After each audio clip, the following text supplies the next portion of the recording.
মায়ের কবরের পাশে খাবারের প্লেট হাতে অপেক্ষা। থমকে গেছে ৩ প্রতিবন্ধী ভাইয়ের জীবন। জরাজীর্ণ টিনের ঘরটিতে বর্তমানে থাকছেন ৩ ভাই রিপন, সাধন ও নিদু দাস। জন্ম থেকেই নানা ধরনের প্রতিবন্ধকতা নিয়ে বেড়ে ওঠা এই ৩ ভাইয়ের মধ্যে সাধন দাস দৃষ্টি প্রতিবন্ধী, আর রিপন ও নিধু বাক ও বুদ্ধি প্রতিবন্ধী। বাবা রতনচন্দ্র দাস ও মা সরস্বতী রানীর স্নেহ ভালোবাসায় কোনোমতে চলছিল তাদের জীবন। কিন্তু ২০২৫ সালে বাবা মারা যাওয়ায় পুরো সংসারের দায়িত্ব গিয়ে পড়ে মায়ের কাঁধে। অসুস্থ শরীর নিয়েও ৩ সন্তানকে আগলে রেখেছিলেন তিনি। তবে সেখানেও বাদ সাধল মায়ের লিভার ও কিডনি রোগ। দীর্ঘদিন ধরে ভুগে অবশেষে ১৯ মে মারা যান সরস্বতী রানী। আশ্রয়হীন হয়ে পড়েন ৩ প্রতিবন্ধী ভাই। Savoy Disco. Indulgence redefined.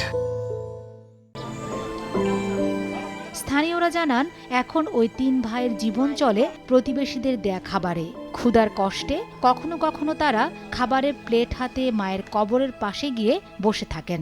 3টা মানুষ এতটা নিঃস্ব, আর মানুষ যে এত অসহায় হতে পারে যে আসলে ওদের না দেখলে আসলে বোঝা যাবে না। মাঝে মাঝে দেখি যে তারা এই সমাধির কাছে এসে কান্নাকাটি করে খাবারের জন্য। পাশে দাঁড়াবার মতো কেউই নাই। যখন প্রতিবেশীরা পারে দুমুঠো দেই খায়, যেদিন না পারে সেদিন তো না খেয়ে থাকে। এভাবেই ওদের দিন চলে। 3 ভাইয়ের এক ভাইও ভালো নেই, তার মধ্যে এক ভাই খুব চোখে অন্ধ, সে একদমই দেখতে পারে না। এই অবস্থায় অসহায় ৩ ভাইয়ের কাছে সাহায্যের হাত বাড়িয়েছে উপজেলা প্রশাসন। সবসময় খোঁজ খবর রাখছি যে তারা আসলে কি অবস্থায় আছে এবং কোনো সমস্যা হচ্ছে কিনা। 3 জনই আমাদের প্রতিবন্ধী ভাতার আওতায় আছে। 5 জন আসছিলেন ফ্যামিলি মেম্বার, 5 জনকে আমরা 50 কেজি শুকনো বা খাবার যেটা বলে চাল দিয়েছি। 10,000 টাকা নগদ আমরা আর্থিক সহায়তা দিয়েছি। যে ভাইটা আমাদের সুস্থ আছেন ওনাদের, সেই ভাইকে আমরা কিছু একটা করে দেয় যেটা উনি অ্যাভেল করে। হতে পারে সেটা কোনো ভ্যান গাড়ি, হতে পারে সেটা অটো, হতে পারে সেটা গরু, অথবা হতে পারে অন্য কিছু। পটুয়াখালীর বাউফলের চাঁদকাঠি গ্রামের দাসনগর এলাকায় বাড়ি ওই ৩ ভাইয়ের।